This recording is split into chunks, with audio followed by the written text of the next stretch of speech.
Mathieu Bock-Côté, notre invité, bonsoir. Bonsoir. Vous êtes sociologue, chroniqueur politique dans le Journal de Montréal et pour le Figaro, quotidien français. Vous êtes québécois, je le rappelle. Alors, on va revenir sur cette journée de consultation politique. Mais déjà, comment cette crise sociale est-elle perçue au Canada, au Québec? Le premier réflexe, je crois, c'est on prête à la France une tradition insurrectionnelle. C'est-à-dire, on s'imagine que la France n'est pas elle-même si d'une manière ou de l'autre, il n'y a pas blocage, il n'y a pas conflit, il n'y a pas tension. C'est l'espèce d'éternelle tentation révolutionnaire française qui fait partie de sens comme... l'exception française. Voilà, il y a l'exception française dans le culte de la manifestation, de la grève, du conflit. Cela dit, on est aussi devant autre chose. Je pense que tout le monde a été horrifié par ce qui s'est passé on samedi. voit ces images et voilà de violence. pourquoi on est devant deux phénomènes. Donc, il y a les Gilets jaunes qui s'expriment depuis un temps et il faut se délivrer, heureusement ou malheureusement, de l'idéal d'une révolte hygiénique. C'est-à-dire, les révoltes populaires ne sont pas toujours parfaitement encadrées. Donc, les espèces de bousculements des derniers temps, on peut les comprendre comme une forme d'expression de colère populaire véritable. Là, c'était autre chose. Cela dit, samedi, je crois. Vous vous distinguez. Vous, c'était pas une expression de la colère des Gilets jaunes? Non, pas samedi, pas à Paris. Ça, je crois qu'on était devant autre chose. C'est-à-dire, on était devant une manifestation typique de ces groupuscules d'extrême gauche qui parviennent, on le voit souvent dans les grands sommets, les grands sommets mondialisés, mais pas seulement, qui profitent d'une crise sociale déjà présente avec l'idée de la radicaliser pour pousser aux extrêmes. C'est leur stratégie, c'est leur théorie, c'est théorisé comme tel depuis longtemps, mais je ne ferai pas porter la responsabilité au mouvement des Gilets jaunes de ce qui s'est passé samedi aux Champs-Élysées. On est devant deux phénomènes qui se croisent dans les circonstances, mais qui sont nettement distincts. Donc des extrêmes, selon vous, des extrêmes de gauche, de droite aussi, qui auraient instrumentalisé, infiltré les manifestations?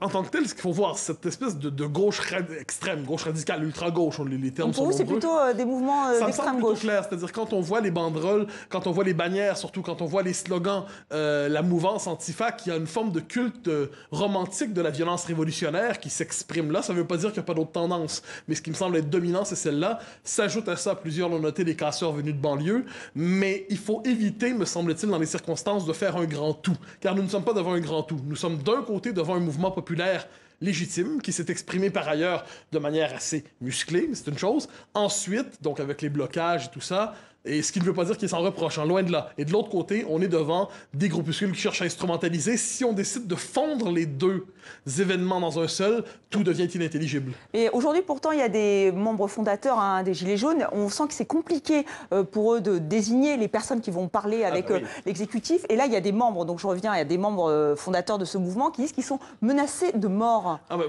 par d'autres. Mais vous nommez une chose essentielle ici, c'est-à-dire on n'est pas devant un mouvement classique comme on pourrait le souhaiter. C'est-à-dire, traditionnellement, on peut dire manifestation d'un syndicat. Mais on sait à qui parler quand on veut parler d'un syndicat. Manifestation, s'il y en avait une d'un groupe écologiste, trouvez les groupes que vous voulez, on sait à qui s'adresser. Pensez à la manif pour tous, on savait à qui s'adresser. C'était des groupes clairement identifiés.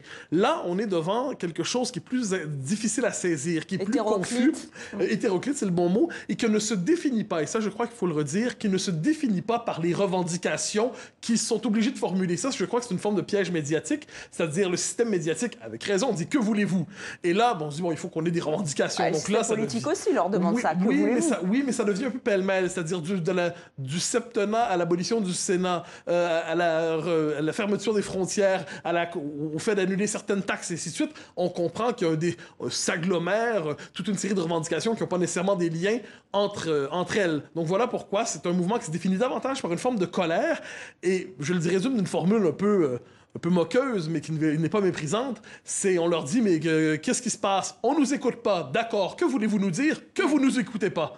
Donc, quand on est dans ça, cela dit, ça ne veut pas dire qu'il n'y a pas des revendications circonstancielles, par exemple la fameuse taxe dont on parle tant, je crois que tous s'entendent, parmi les analystes, pour dire que c'est si le gouvernement veut envoyer un signal symbolique fort, disant, on vous a entendu, on vous a compris, ça ne démontrera pas des casseurs, ça ne démontrera pas non plus les plus radicaux, mais le commun des mortels engagés là-dedans, il verra un signal positif. On verra si effectivement ce signal est lancé par le gouvernement. On parlait des personnes qui ont été interpellées à Paris, donc samedi, 412 personnes, 378 placées en garde à vue. Et ce lundi, ça a aussi été le défilé à la barre des prévenus, 57 comparutions immédiates pour cette seule journée. Sophie Goldstein est notre envoyée spéciale au tribunal de justice de Paris avec Virgile Tron. Alors, pas moins de 5 salles d'audience avaient été mobilisées ce lundi à Paris pour les premières comparutions immédiates des suspects interpellés en marge de la manifestation des Gilets jaunes, donc samedi dernier. C'était aussi l'occasion de voir qui sont les profils de ces suspects. J'ai pu, en ce qui me concerne, assister à l'audience de 8 d'entre eux. Ce qui est intéressant, c'est que ce sont tous des hommes. Ils ont entre 25 et 45 ans. Ce sont des artisans, des ouvriers. Ils sont insérés. Ils vivent en concubinage ou en famille. Certains ont même plusieurs enfants à charge. Il y avait également un fils de policier. Ils sont venus pour manifester leur mécontentement, disent-ils, et pour signifier eh bien, leur solidarité avec les gens qui trouvent difficile de boucler leur fin de mois aujourd'hui en France. Les avocats ont plaidé le dossier vide, la relaxe. En ce qui concerne le procureur de la République, elle a requis des peines de prison avec sursis, mais également des peines de prison ferme. Le jugement a été mis en délibéré et il faut dire que certains de ces suspects avaient déjà des casiers judiciaires, ce qui pourrait peser contre eux. Donc voilà, on voit des profils variés chez les casseurs, casseurs présumés. On a vu aujourd'hui que les lycées étaient mobilisés, une centaine d'établissements ont été bloqués. Les ambulanciers ce matin, cette image assez saisissante sur la Concorde, donc vraiment ils ont envahi la Concorde pour protester contre l'ubérisation de la société.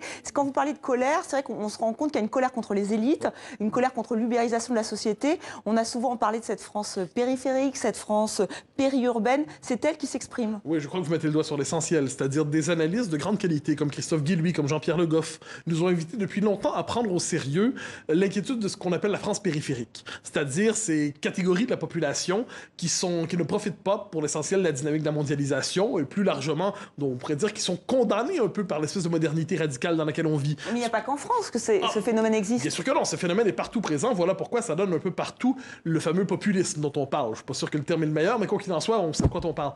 Le problème, c'est qu'en France, je crois qu'il y a, et ça c'est, à tout le moins c'est le point de vue de l'étranger, il y a une forme de poétisation de l'insurrection. C'est un pays qui a un rapport plus désinhibé que d'autres, peut-être, à la tentation de la violence, quelquefois. Ça fait partie de l'histoire politique française. Donc, mais si on va au-delà du cas français, évidemment, partout en Occident, on voit des catégories sociales qu'on avait un peu condamnées. Je pense que c'est ça l'élément central.